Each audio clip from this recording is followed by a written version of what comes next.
Today we're out here picking carrots, and we are going to preserve all of these carrots. There are so many carrots, I don't even know what to do with. That's why I got backup. So Lucas is here today. He's going to help me preserve all these carrots because he's a nice friend and likes to help me out when I have 9,000 carrots. They're not very big. I don't know if we're going to be able to do much with that one. Let's start picking these carrots and we're going to start preserving. Oh yeah, look at that. Go. That's much better.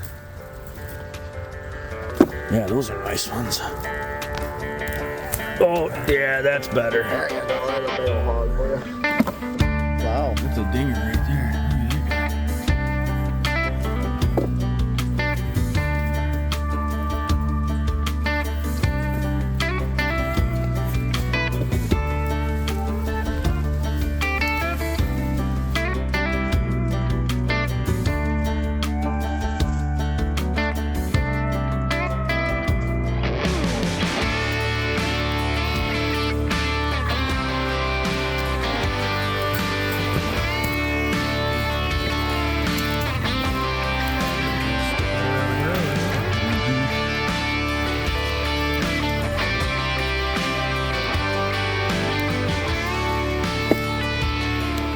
That is a mess of carrots, y'all. Look at that. These are 2 huge tubs full of carrots. We're gonna have a long day with these right now, I can tell. I think we're also gonna try to do some more potatoes today too. So we're gonna get these washed up and we're gonna start peeling. It's gonna be a long process of doing that, but I'm gonna take you all the way through the process of canning these and preserving them. I think we're gonna freeze some, and then we're gonna do something different with some potatoes this time too that I've never once done before. We're gonna see how that goes. So stick around, guys. We're gonna start washing carrots and peeling.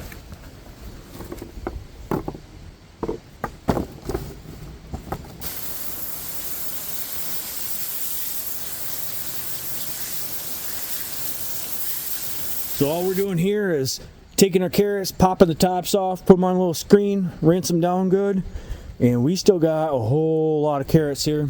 Put our tops in here. That'll go for chicken feed or compost, depending on if the chickens want to eat it or not. And then in here, we've got our peeling station. Peeling carrots, chopping tops, put them in the container while we get to watch the football games. Gotta love fall time when we can sit out here in a nice hoodie and watch a football game and process carrots at the same time.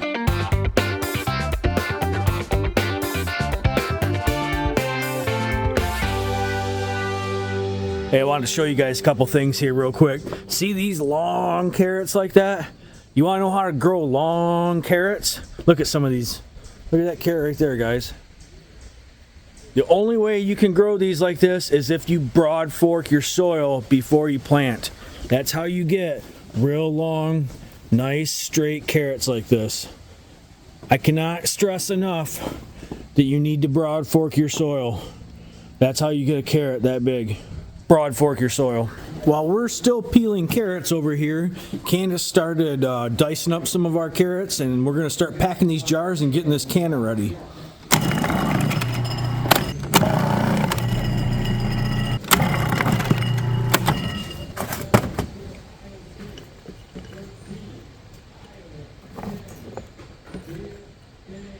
So now we're just going to top these guys off with a little bit of water. And we want to leave about ½ inch of head space. We got some here we're doing as sticks, carrot sticks, and then we got some that we're doing as little medallions. We like to use them in like chicken noodle soup. These things are awesome. Right, Candace? Yeah, they are. We've got our jars filled up here. We just gotta get our canner going here, and we have our canner. 3 quarts of water goes into the canner. Obviously that's 1 quart. I've already put 2 in, and then a little shot of lemon juice. That just helps keep the bottom of that canner from getting black. And we're gonna start loading our jars now. All right, we've got our jars filled. We're just gonna wipe these rims and get the lids on and get them in the canner.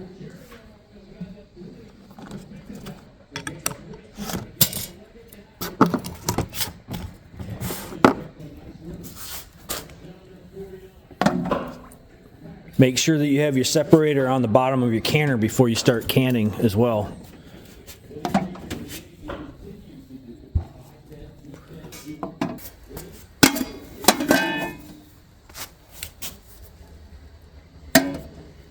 All right, we got our jars in here. We're gonna have 2 batches today, so we're just gonna get going on this one and get our lid on, just like that. Make sure we're centered up over our burner, and we're gonna get the fire started. There we go. We got our canner heating up now. We're gonna wait for steam to come out of our vent for 10 minutes. Once that 10 minutes has elapsed, make sure that your knob, your safety knob on your handle is in the up position so it locks that lid down. Then we can put our weight on. Once our weight goes on and it starts jiggling, then you start your timer. For the pint jars that we're doing today, it's 25 minutes. All right, we've been steaming for 10 minutes and our safety knob's up. We're gonna put our 10-pound weight on. All right, guys, we are jiggling and we are gonna process these guys for 25 minutes. We had to shut our door because there's a little bit of breeze coming in here hitting our canner, but we got our canner off the side. Candace is filling jars for our next batch. All right, we've processed for 25 minutes. We're just gonna shut this off and let it decompress naturally.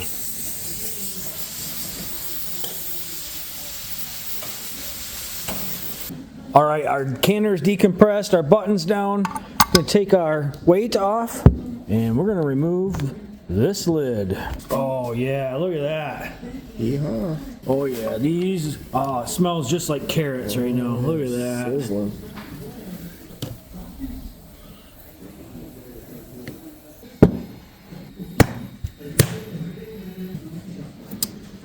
All right. There's our carrots. That's first batch. We got a second batch right here. And Lucas is doing potatoes because we are getting ready to can some more potatoes. And this here, we've actually got carrots and potatoes in for like putting in pot roast or beef stew, something like that. Yep. We're making a couple more of them too. Yep. We got, we're popping. We're popping. Popping means sealing, baby. We got one more thing we're going to do with these potatoes I've never done here on the farm before. Lucas and Melissa are going to do something a little bit different, and I want to bring you guys along to show you guys what we're doing. I'm shredding potatoes to make frozen hash browns How you going to do that? with food processor. Nice. Boom. Like butter.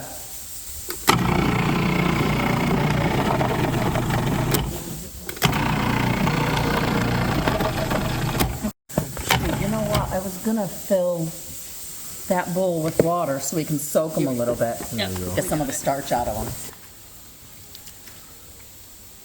Oh, look at that. Then we're going to be some yummy hash browns. Hash browns. I can't wait to make some homemade cheese potatoes out of these. We got our hash browns here, and we're just rinsing the starch off the best we can. That way when we cook them up, they'll be crispy. There we go. Now we're gonna let them drain. Nice. Okay, just trying to dry them up a little bit, get some of the moisture out of them so they will not clump as much when we're freezing them.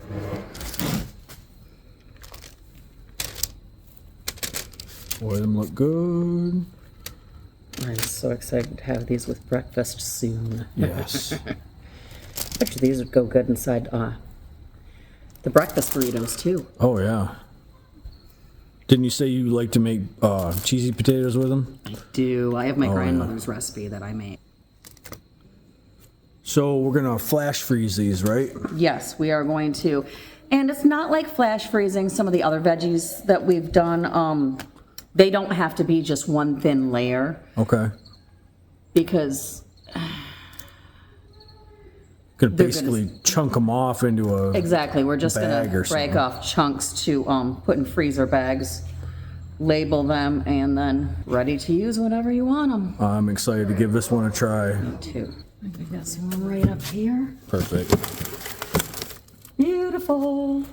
Yay. boy, were we up late last night canning all this stuff. I think we got to bed about 9:30, and we were really happy though because we got 24 pints of our carrots, and we got 13 quarts of potatoes and a couple pints here, and then we got there's a couple pounds of hash browns there in the freezer that we're just gonna vacuum seal those guys up, and I'm real excited that we got all this done. We're getting close to the end of canning season now. We've been canning every weekend nonstop, and we've got tomatoes yet. I haven't done anything with tomatoes, and I've got salsa to do, and our sauce, our juice, so that'll be coming up shortly. If you guys like this video, give me a big thumbs up down below, and we've got a lot more coming up. I've got all sorts of outdoor stuff planned for you this year, so stick around. We'll catch you guys on the next one.